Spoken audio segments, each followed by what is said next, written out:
60 ஆண்டு காலமாக தமிழ்நாட்டை ஆட்சி செய்த இரு பெரும் திராவிட கட்சிகளை வீழ்த்தி தாவேகா அரியணை கட்டிலில் ஏறியது எல்லோருக்குமே வியப்பு. ஏன் தாவேகாவினருக்கே அது ஒரு அதிர்ச்சியாக இருந்தது. 107 சட்டமன்ற உறுப்பினர்களை கொண்டு ஒரு தனிப்பெரும் கட்சியாக உருவெடுத்து தாவேகா ஆட்சி அமைத்தது. அந்த சூழல்ல முதல்ல ஆதரவு தெரிவித்த கட்சி அப்படின்னு பார்த்தோம்னா காங்கிரஸ் கட்சி. அதை தொடர்ந்து விடுதலை சிறுத்தைகள், இடதுசாரிகள், இந்திய முஸ்லிம் லீக் கட்சி இது அனைத்தும் ஆதரவு நிலைப்பாட்டை எடுத்து தாவேகாவோடு அமைத்து ஆட்சியிலும் அதிகாரத்திலும் பங்கெடுத்து இன்றைக்கும் செயல்பட்டு வருகின்றன அப்படின்றது நம்ம தெரியும்.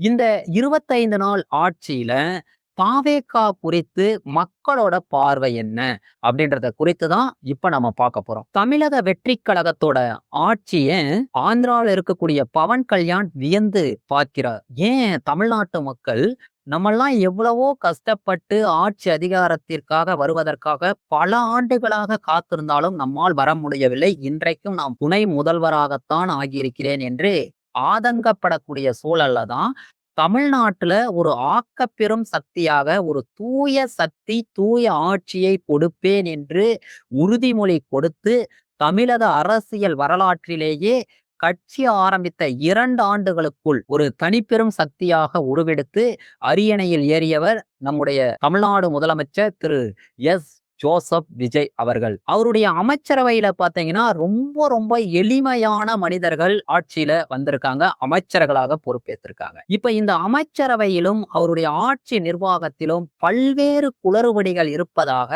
எதிர்கட்சிகளும், ஏன் அவருடைய கூட்டணி கட்சியில இருக்கக்கூடிய காங்கிரஸ் கட்சியும், இடதுசாரிகளும், விடுதலை சிறுத்தைகளும் குற்றம் சாட்டக்கூடிய நிலையில்தான் இன்று அவருடைய ஆட்சி இருக்கிறது. குழந்தைகள் வீடியோ பதிவுல என்ன சொல்றாங்கன்னா, அங்கிள் விஜய் அங்கிள், நீங்க சொல்லிதான் எங்க அப்பா அம்மா கிட்ட சொல்லி ஓட்டு கேட்டு அவங்க உங்களுக்கு வாக்களித்து உங்களை ஆட்சி அதிகாரத்துல உட்கார வச்சிருக்காங்க.